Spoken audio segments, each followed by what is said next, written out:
Tere, armas teeline! On meeldiv alustada uut mõtisklust. Ja nagu ühes oma varasemat mõtiskluses Joosua raamatu alguses ütlesin juba, on Joosua raamat äärmiselt põnev raamat, äärmiselt kaasahaarav raamat. See on jutustus sellest, mis toimus ja kuidas toimus, kui rahvas oli liikumas tõotatud maale, mida Jumal neile andis. Tänase mõtiskluse olen pealkirjastanud Vaenlane meis ja meie keskel. Loen alguse teksti Jeremia raamatu 17. peatükis salm 10. Mina, Issand, uurin südant, katsun läbi neerud, et anda igaühele tema tee kohaselt, tema tegude vilja mööda. Joosua raamatu 7. peatükist leiame esimese juhtumi, mis puhul Iisraeli rahvas õppis traagilise kogemuse kaudu tundma lepingu rikkumise kaugele ulatuvaid tagajärgi. Kui kuulekus lepingu sätetele tagas võidu, siis lepingu tingimuste eiramine tõi kaasa lüüa saamise. Iisraeli sõjaline edu ei olenenud arvukusest, võitlusstrateegiast või nutikast taktikast, vaid jumaliku sõdalase kohalolust. Tõotatud maa omandamise ajal tuli Iisraelil omandada raske õppetund, et nende ohtlikem vaenlane ei asu väljaspool leeri, vaid nende endi ridades. Suurimaks väljakutseks polnud Kaanani linnade kindlustatud müürid ega kaanalaste sõjatehnika, vaid nende oma leeris olevate inimeste kange kaelsus eirata jumalikke juhtnööre. Meie ootame oma taevast pärandit, sest Jeesus on lubanud tagasi tulla ja meile anda rahumaa. Me seisame tänapäev samasuguse väljakutse ees. Tõotatud maa piiril just pannakse proovile meie ustavus ning oleme võidukad ainuüksi siis, kui allume Jeesusele Kristusele. Aga nüüd on aeg asuda lugema Joosua raamatut ja avan 7. peatükki ja loen siit kohe algusest. Aga Iisraeli lapsed talitasid hävitamisele määratuga petise kombel, sest Aakan, Serahi poja, Sabdi poja, Karmi poeg Juuda suguharust võttis enesele midagi hävitamisele määratust. Seepärast süttis Jehova viha põlema Iisraeli laste vastu. Joosua läkitas nüüd Jeerikost mehi Aisse, mis on Beet-Aveni ligidal, Peeterist ida pool ja rääkis neile öeldes, minge ja kuulake maad. Ja mehed läksid ning uurisid Aid. Kui nad tulid tagasi Joosua juurde, siis nad ütlesid temale, ärgu mingu kogu rahvas, mingu ainult 2 või 3 tuhat meest ja vallutagu Ai. Ära väsita seal kogu rahvast, sest neid on pisut. Nii läks sinna rahva hulgast ligi 3000 meest, aga nad põgenesid Ai meeste eest. Ja Ai mehed lõid neist maha ligi 36 meest ning ajasid neid taga värava eest kuni Sebarimini ja lõid neid nõlvakul. Siis sulas rahva süda ja muutus veeks. Aga Joosua käristas oma riied lõhki ning heitis Jehova laeka ette silmile maha kuni õhtuni tema ja Iisraeli vanemad ja nad panid endile põrmu pea peale.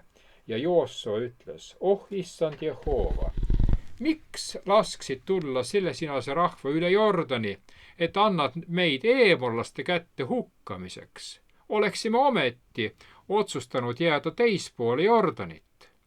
Issand, mida peaksin ütlema pärast seda, kui Iisrael on pööranud oma vaenlase poole selja?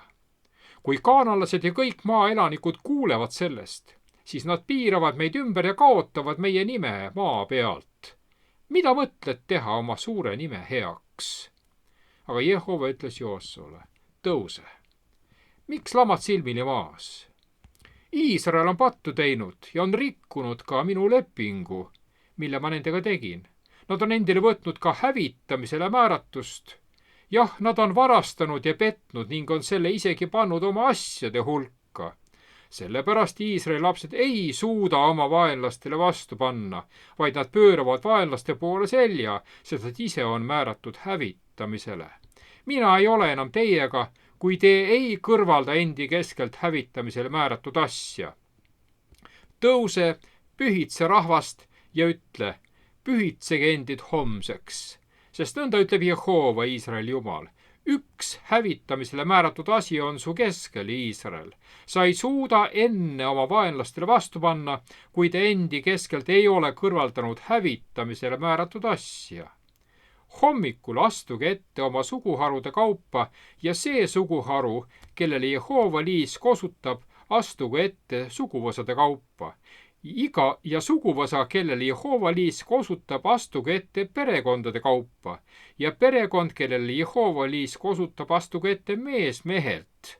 See, keda tabatakse hävitamisele määratud asjaga, põletatagu tulega, tema ja kõik, mis tal on, sest ta on rikkunud Jehova lepingu ja on Iisraelis teinud häbiteo. Oli 2 peamist põhjust, miks Iisrael sai Ai elanike käest lüüa. Esimeseks oli Aakani patt ja oma jõule toetumine. Viimane tõi kaasa selle, et nad ei pidanud vajalikuks enne Ai ründamist koguni isegi mitte issandaga nõu pidada, vaid et võiksid astuda vaenlaste sõjajõu vastu. Joosua raamatust lugesime just, et öeldu põhjal, et ehkki keelu reetliku rikkumise eest vastutas Aakan, peeti vastutavaks kogu rahvast. Kogu rahvas kannatas Aakani teo tõttu. Jumal räägib 11. salmis Aakani patu tõsidusest astmeliselt, näidates süütegude kuhjumist ning kasutades märksõna ka ja isegi. Kõigepealt on ta rikkunud, on endale võtnud hävitamisele määratust, on varastanud, on petnud ja on isegi pannud oma asjade hulka. See oli Jumala sõnum. Jahve ja Iisraeli vaheline leping käis inimeste kohta nii ainuisikuliselt kui ka ühisel tasandil. Lepingut silmas pidades on Iisrael Jumala valitud rahvas, lahutamatu tervik. Seepärast toob ühe või mõne selle terviku liikme patt endaga kaasa süü kogu lepingulise kogukonna jaoks. Ja nagu issand ütles, Iisrael on pattu teinud ja on rikkunud ka minu lepingu. Aga nüüd loeme siis täpsemalt, millega siis Aakan hakkama sai. Ja Joosua tõusis hommiku vara ning laskis Iisraeli ette astuda suguharude kaupa. Liisk osutas Juuda suguharule. Ja ta laskis Juuda suguharu ette astuda ning liisk osutas seerahlaste suguvõsale. Siis ta laskis seerahlaste suguvõsa ette astuda mees mehelt. Liisk osutas Sabdile. Siis ta laskis tema perekonna ette astuda mees mehelt. Liisk osutas Aakanile, Seerahi poja, Sabdi poja Karmi pojale Juuda suguharust. Ja Joosua ütles Aakanile, mu poeg, anna nüüd au Jehovale, Iisraeli Jumalale, tunnista temale kiituseks ja avalda mulle, mida sa oled teinud. Ära minu eest salga. Ja Aakan vastas Joosuale ning ütles, ma olen tõesti teinud pattu Jehova, Iisraeli Jumala vastu. Ma tegin nõnda. Kui ma nägin saagi hulgas üht kaunist siineari kuube, 200 hõbeseeklit ja üht kuldkangi, kaalut 50 seeklit, siis ma himustasin neid ja võtsin need ja vaata, need on kaevatud maasse keset mu telki ja hõbe on kõige all. Siis Joosua lekitas käskilad ja need jooksid telki ja vaata, see oli maetud tema telgis, hõbe kõige all. Siis nad võtsid need telgist ja viisid Joosua ja kogu Iisraeli laste juurde ning puistasid Jehova ette. Siis Joosua võttis Aakani, Seerahi poja, hõbeda, mantli ja kuldkangi, tema pojad ja tütred, tema härjad, eeslid ja pudulojused, tema telgid ja kõik, mis tal oli. Ja kogu Iisrael oli ühes temaga ja nad viisid need Aakori orgu. Ja Joosua ütles, miks sa tõukasid meid õnnetusse? Jehova tõukab nüüd sind õnnetusse. Ja kogu Iisrael viskas tema kividega surnuks. Nad põletasid neid tulega ja viskasid kividega. Kas sa panid tähele, kuidas Jumal siin toimis? kui ta Aakarist räägib. Selle asemel, et paljastada süüdlane kohe, tegutseb Jumal viisil, mis avalikustab nii tema õigluse kui ka tema armu.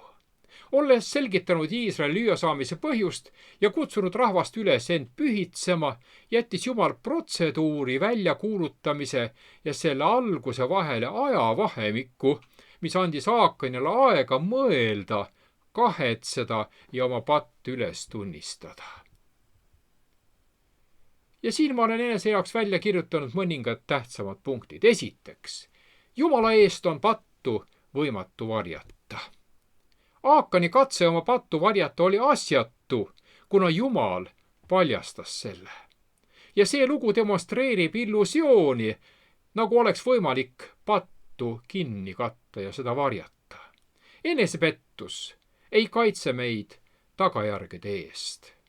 Heebra 4. peatükis öeldakse, ükski loodu ei ole temale nähtamatu, vaid kõik on alasti ja paljastatud tema silma ees ja temale tuleb meil aru anda. Teiseks, patul on kollektiivsed tagajärjed. Aakani patt ei mõjutanud mitte ainult teda ennast, vaid tervet kogukonda. Patt teadupärast rikub ja hävitab mitte üksnes ühe inimese, vaid väga suure hulga inimeste elu. Tema teod mõjutasid kogu tema perekonda ja kogu Iisraeli kogukonda. Kolmandaks, meie oleme kõik Jumala ees vastutavad. On oluline võtta vastutus oma tegude eest. Aakanit peeti oma sõnakuulmatuse eest otseselt vastutavaks. Neljandaks, Jumala pühadus nõuab õiglust. Jumal ei salli oma rahva seas sõnakuulmatust. Kuigi Jumal on armastav, on ta ka õiglane. Kuigi karistus ei pruugi täna kohe saabuda, siis tuleb see ikkagi omal ajal. Kuulake, kuidas Rooma 3. peatükis sellest öeldakse. Sest kõik on pattu teinud. Kui palju? Kõik. Ja on Jumala aust ilma ning mõistetakse õigest täiesti muidu, tema armust, lunastuse läbi, mis on Kristuses Jeesuses, kelle Jumal on seadud leppimisvahendiks usu kaudu tema veres, oma õiguse osutamiseks enne tehtud pattude arvestamata jätmise pärast. Tol ajal, kui Jumal seda sallis, et osutada oma õigust praegusel ajal ning näidata, et tema on õige ja teeb õigeks selle, kes on Jeesuse usust. See lugu tuletab meile meelde pattu tõsidust ja selle tagajärgi, nagu Jumal seda näeb, rõhutades samal ajal aususe ja vastutuse olulisust. Joosua 7. peatükis me lugesime, tõuse, pühitse rahvast ja ütle, pühitsege endid homseks, sest nõnda ütleb Jehova, Iisraeli Jumal. Üks hävitamisele määratud asi on sinu keskel, Iisrael. Sa ei suuda enne oma vaenlastele vastu panna, kui te endi keskelt ei ole kõrvaldanud hävitamisele määratud asja. Kas sa panid tähele? Jumal annab patustele aega oma tee üle järele mõelda, et nad saaksid valida meeleparanduse, pöördumise, et nad võiksid valida elu. Kogu 8. peatükis kirjutatakse, kui otsust kuriteo kohta kiiresti ei tehta, siis kasvab inimlaste julgus kurja teha. Teate, ma olen seda teksti varemgi lugenud, kuid ma ei ole seda teksti näinud nii, nagu ma seda nüüd nägin. Et nii kui ma varemalt seda nägin, oli see, et kui kellegi inimese kuriteo üle otsust kiiresti ei tehta ja nii edasi.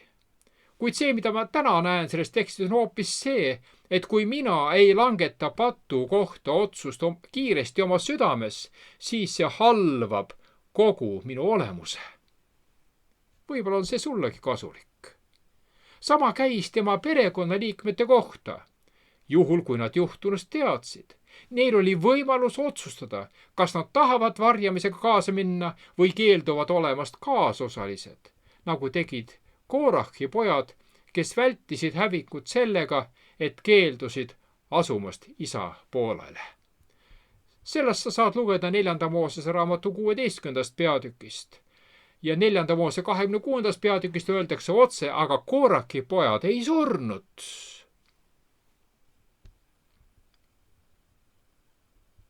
Meie Jumal näeb kõike meie elus toimuvat ja meie südames olevat.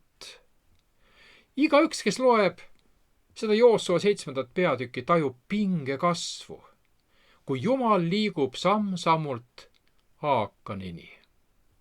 Keda ei paneks imestama mehe kangekaelsus, kes loodab, et ta jääb märkamatuks. Issanda läbitungivate silmade eest pole miski varjatud, sest tema teab, mis on varjul inimese südames.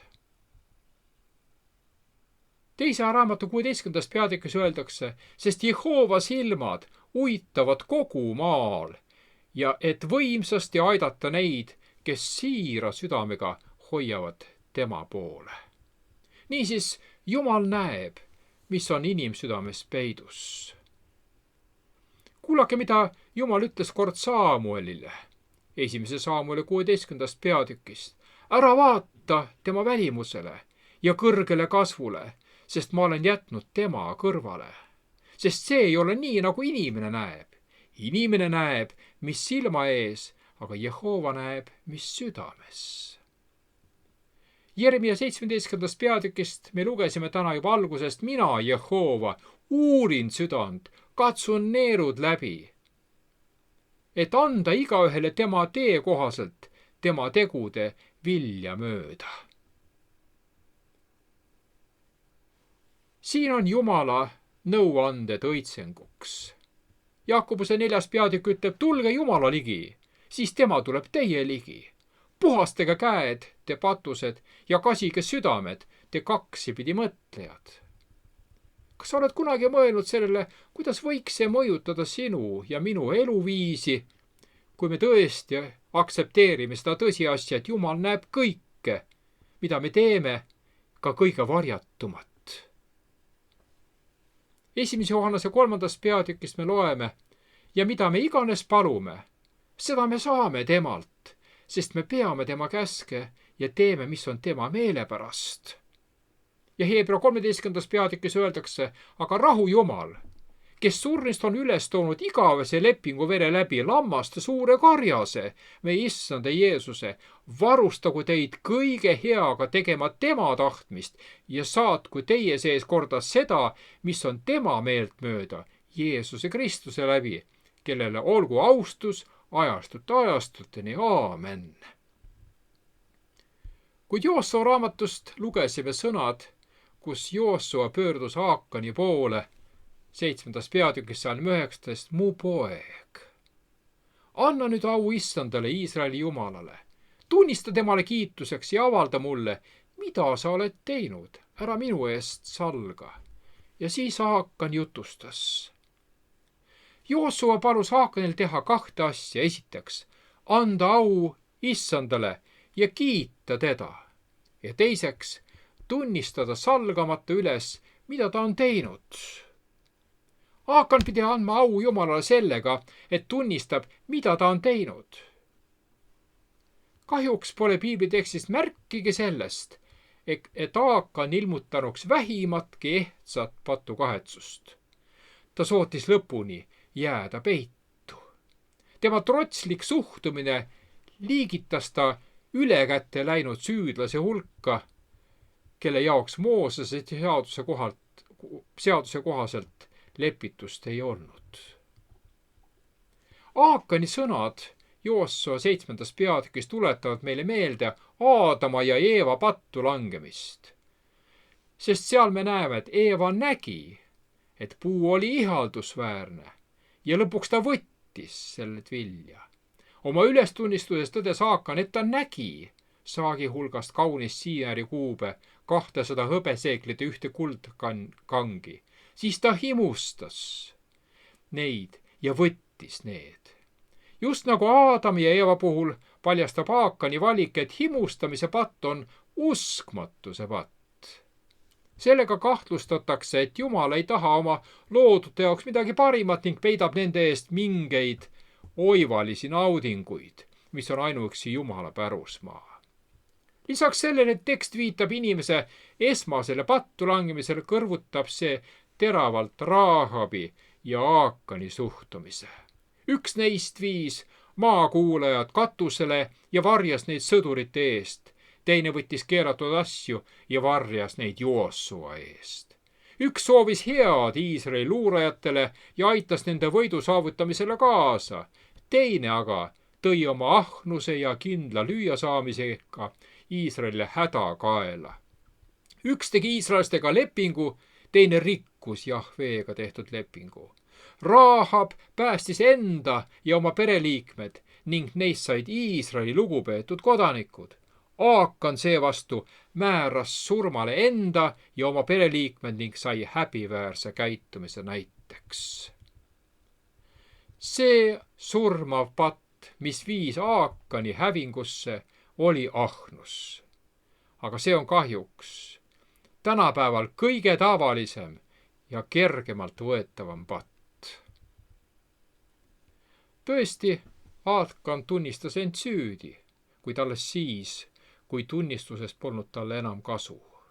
Ta oli näinud Iisraeli lüüasaamist ja masendunud väesalga tagasitulekut Ai linna alt, kuid ta ei astunud siis ette oma pattu tunnistama. Ta oli näinud, kuidas Joosua ja Iisraeli vanemad kummardasid silmili maha sõnul kirjeldamatult sügavas mures. Oleks ta kas või siis oma pattu üles tunnistanud, oleks see osutanud tema tõelisele kahetsusele, kuid Aakan vaikis. Ta oli kuulnud teadaannet, et toime oli pandud suur kuritegu ning kuulnud selget määratlust ka selle olemusest. Ometi jäi tema suu lukku. Seejärel alustati pühalikku väljaselgitamist. Kuidas ta süda kriipis õudusest siis, kui liisk valis välja tema suguharu, suguvõsa ja viimaks perekonna ka. Kuid ikka veel ei tunnistanud ta sõnagi enne, kui Jumala sõrm osutas temale. Alles siis, kui ta ei saanud oma pattu enam varjata, kinnitas ta asja tõepära. Kui sageli tehakse meie päevil sarnaseid nõndanimetatud ülestunnistusi. On kaks ise asja, kas möönda ilmsiks tulnud tõsiasja või tunnistada patte, millest ei tea keegi teine peale meie enda ja Jumala. Aakan ei oleks ka paljastamise järel oma süüd tunnistanud, kuid ta lootis sellega pääseda kuriteo karistusest. Paraku tõendas tema ülestunnistus ainult karistuse õiglust. Selles ülestunnistuses ei olnud patukahetsust, ei olnud patutunnetust, ei olnud meelemuutust ega ka jälestust pattu vastu. Vaat sellised on lood ahnusega. Ja Jeesuse nõuanne siin on kirjas Luuka 12. peatükis. Vaadake ette ja hoiduge igasuguse ahnuse eest, sest külluseski ei olene kellegi elu sellest, mis tal on. Nüüd kavatsen veel vaadelda ja võrrelda esimest ja teist katset Ai linna vallutamisel. Esimesel korral võeti asi ette enesekindluses. Kuid teisel korral asuti Aid vallutama pärast seda, kui otsiti Jumala juhtimist. Joosua 8. peatükis öeldakse, Jehova ütles Joosuale, ära karda ja ära kohku, võta enesega ühes kõik sõjamehed. Astu teele ja mine üles Aisse. Vaata, ma annan sinu kätte Ai kuninga ja tema rahva, samuti tema linna ja maa. Esimesel korral asuti Ai ründamisele patu hellitamisega. Aga Iisraeli lapsed talitasid hävitamisele määratuga petise kombel, sest Aakan võttis enesele midagi hävitamisele määratust. Seepärast süttis Jehova viha põlema Iisraeli laste vastu. Teisel korral seevastu, alles pärast patukahetsust ja pühendumist, asuti Ai linna vallutama, sest Joosua 7. peatükk ütles, tõuse, pühitse rahvast ja ütle, pühitsege endid homseks, sest nõnda ütleb Jehova Iisraeli Jumal, üks hävitamisele määratud asi on sinu keskel, Iisrael. Sa ei suuda enne oma vaenlastele vastu panna, kui te endi keskelt ei ole kõrvaldanud hävitamisele määratud asja. Ja siin on mul nüüd välja kirjutatud Ai teistkordse äravõtmise tunnused Joosua 8. peatükist. Ja siin esimene õppetund. Ära kohku seista silmitsi sama võitlusega, kui Jeesus on sinuga. Oleks olnud lihtsam võidelda hoopis teises linnas, mitte minna tagasi kaotuse paika. Me keegi ei taha silmitsi seista millegagi, kus me oleme saanud kaotuse osaliseks. Lihtsam on vahetada kirikut, lihtsam on vahetada töökohta ja tänapäeval arvatakse, et kõige lihtsam on vahetada abikaasat. Seisa lahinguga silmitsi, seisa silmitsi oma kaotuse paigaga. Veendu, et sinu juures ja sinus on Jeesus. 365 korral öeldakse Piiblis, ära karda. Ära karda, mina olen sinuga ja annan sulle võidu, ütleb Jumal. Ja 1. Korintuse 15. peatükis öeldakse, ent tänu Jumalale, kes meile võidu annab meie issanda Jeesuse Kristuse läbi. Joosua 8. peatükis Jumal ütles, talita Aiga ja selle kuningaga, nagu sa talitasid Jerikoga ja selle kuningaga. Siiski selle saak ja loojused riisuga endile. Pane varitsejad linna taha. Ja Joosua asus teele samuti kõik sõjamehed, et minna üles Aisse. Ja Joosua valis 30 000 meest, vahvat võitlejat ja saatis need öösel minema. Siit teine õppetund. Jumal annab suuna, sinu asi on kuuletuda. Tähistagu sinu usuteed kuulekus, sest Joosua tõusis ja läks Ai linna seda vallutama. Joosua 8. peatükis saame edasi lugeda. Ja Joosua andis neile käsu öeldes, vaadake, teil tuleb varitseda linna tagantpoolt. Ärge minge linnast väga kaugele ja olge kõik valmis. Mina ja kogu see rahvas, kes on ühes minuga, läheneme linnale ja kui nad tulevad välja meie vastu, nagu eelmisel korral, siis me põgeneme nende eest.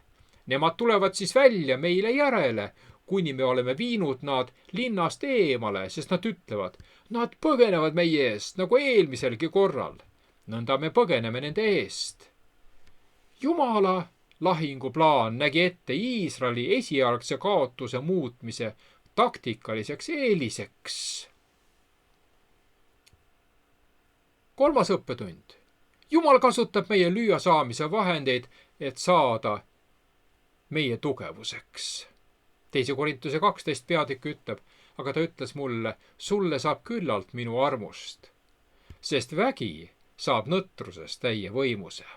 Nii ma siis tahan meelsamini kiidelda oma nõtrusest, et Kristuse vägi asuks elama minusse.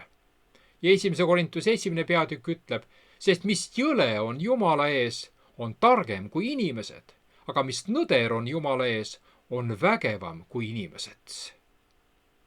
Ja Jeesaja 40. peatükk kinnitab meile, meie Jumal annab nõrgale jõudu, tema uuendab meie jõu. Aga Joosua jätkas, 8. peatükist loeme, aga teie tõuske varitsuspaigast ja vallutage linn, sest Jehova teie Jumal annab selle teie kätte. Siit 4. õppetund. Meie issand vabastab, see pole kunagi meie strateegia tulemus.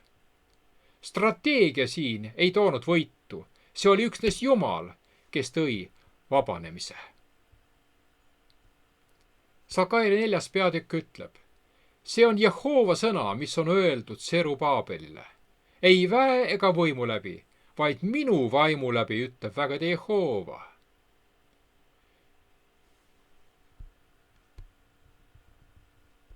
Joosua 8. peatükk jätkab, ja kui te olete linna vallutanud, siis süüdake linn tulega põlema. Tehke Jehova sõna peale, vaata, ma olen andnud teile käsu. Kõik inimesed oli vaja linnast välja meelitada. Seejärel said nad linna minna ja selle põlema panna ning lõpuks vallutada. Ja salmidest 16-17 saame lugeda, siis hüüti kokku kõik linnas olev rahvas neid taga ajama ja nad ajasid taga Joosuat, aga nõnda meelitati nad linnast eemale. Aisse ja Peetrisse jäänud ainustki meest, kes ei olnud läinud Iisraelile järele. Nad jätsid linna lahti ja ajasid Iisraeli taga. Joosua oli osa grupist, kes juhtis inimesi linnast välja. Kõik lahkusid linnast, ütleb piibel, ja siis varitsejad sisenesid linna ja põletasid selle maha. 5. õppetund. Varasematele võitudele lootmisest ei piisa. Ai elanikud olid absoluutselt veendunud võidus ka seekord. Kuulake, kuidas Paulus ütleb Filippi 3. peatükis: vennad, mina ei arva seda juba kätte saanud olevat, ent üht ma ütlen.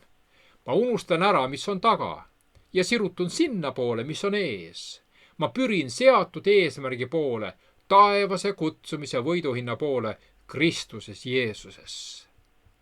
Ära sinagi arva, et mineviku võit on kindel ka täna. Selle asemel püüdle Jeesuse ja eesmärgi poole. Joosua 8. peatükist loeme edasi. Siis Jehova ütles Joosuale: siruta oda, mis sul käes on, Ai poole, sest ma annan selle sinu kätte. Ja Joosua sirutas oda, mis tal käes oli, linna poole. Siis varitsejad tõusid kiiresti oma paigast ja jooksid, niipea kui ta oli oma käe välja sirutanud, ja tungisid linna ja vallutasid selle ja süütasid ruttu linna tulega põlema. Ja kui aimehed pöördusid ümber ja vaatasid tagasi, ennäe, siis tõusis linnast suits taeva poole.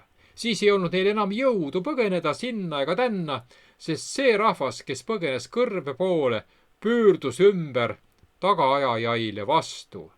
Kui Joosua ja kogu Iisrael nägid, et varitsejad olid linna vallutanud ja et linnast tõusis suits, siis pöördusid nad tagasi ja lõid Ai mehi, kellele tuldi linnast vastu, nõnda et nad jäid Iisraeli keskele.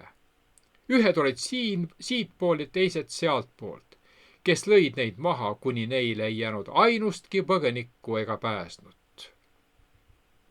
Jumal räägib selles peatükis teist korda. Võit on tema poolt garanteeritud. Joosua käes olev oda meenutab Moosest, kelle kepp on Punase mere kohal sirutatud. Mooses hoidis oma keppi lahingus amalekkide vastu üleval, kuni võit saavutati. Joosua on nüüd täielikult võtnud Iisraeli üle juhi rolli. Ai elanikud on iisraelastest täielikult übritsetud ja lüüa saanud. 6. õppetund. Sõltuvus Jumalast peab olema püsiv kogemus. Joosua hoidis oma mõõka üleval, kuniks võit oli täielik. 7. õppetund. Kaotuse sümbol võib olla samal ajal ka võidu sümbol. Rist tundus Jeesuse jüngrite lootuste ja unistuste lõpuna. Ometi sümboliseerib rist päästmist ja vabanemist patust. Tühi haud tundus olevat kõige lõpp. Ometi sümboliseeris see lootust igavesele elule koos Jeesusega. Aga nüüd pöördume Joosua sõnade poole Joosua 7. peatükis, kus räägitakse, kuidas Joosua esialgu reageeris neid tabanud suurele õnnetusele. Pöörame tähelepanu sellele, mida Joosua ütles ja milline tähendus sellel on. Kõigepealt tulevad üle Joosua huulte sõnad, nagu Iisraeli lastel pärast Egiptusest lahkumist raskustest ja sattudes. Ta ütles: oleksime ometi võinud surra issanda käe läbi Egiptuse maal, kus me istusime lihapottide juures, kus me sõime leiba ja kõhud täis. Teie olete meid toonud siia kõrbesse, et kogu see kogudust nälga suretada. Ja mida Joosua ütles? Issand Jumal, miks lasksid tulla see rahva üle Jordani, et annad meid eemalaste kätte hukkamiseks? Oleksime ometi otsustanud jääda teisele poole Jordanit. Aga see ei ole Joosua pöördumise lõpp. Kohe ilmutab ta suurt muret, et see lüüa saamine tekitab Jumala nimele ja mainele kahju. Kelle mainest on jutt siis? Jumala mainest. Kui kaanalased ja kõik maaelanikud kuulevad sellest, ütleb Joosua, siis nad piiravad meid ümber ja kaotavad meie nime maa pealt. Mida sa mõtled teha oma suure nime heaks, küsib Joosua. See öeldu paljastab peamise teema ja peamise põhimõtte Jumala kavatsuses Iisraeliga. Kuigi Jumal soovib, et ümberkaudsed paganrahvad näeksid, milliseid suuri asju teeb Jumal oma rahva heaks, kes talle kuuletub, saavad nad Iisraeli Jumalat tundma õppida ka nii, nagu Raahab, Jumala rahva võimsate vallutuste kaudu. Teisest küljest aga, kui asjad lähevad halvasti, nagu antud juhul läksid, võisid rahvad muidugi mõelda, et Iisraeli Jumal oli nõrk ja mõjutu ning kaanalased võisid saada julgust Iisraelile vastu panna.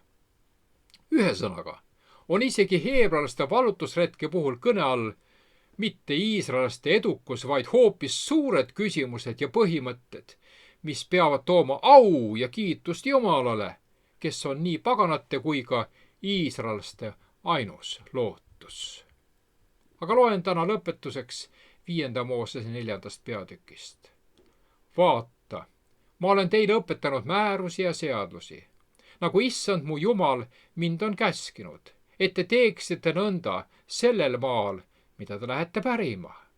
Pidage neid ja tehke nende järgi, sest see on teie tarkus ja teie mõistus rahvaste silmis, kes ütlevad kõiki neid seadusi kuuldes, see suur rahvas on tõesti tark ja mõistlik rahvas. Sest kas on teist suurt rahvast, kellele Jumalad on nii lähedal, kellel on nii õiglased seadused ja määrused? Jumal, kes meid alati kuuleb iga kord, kui me teda hüüame. Nagu see seadus, mille tema meile on andnud, mille ma täna teie ette panen. Ole ainult valvel ja hoia väga oma hinge, et sa ei unustaks neid asju, mida su silmad on näinud, ja et need ei lahkuks sinu südamest kogu sinu eluaja ja kuuluta oma lastele sellest ja ka oma lastelastele. Peatse kohtumiseni.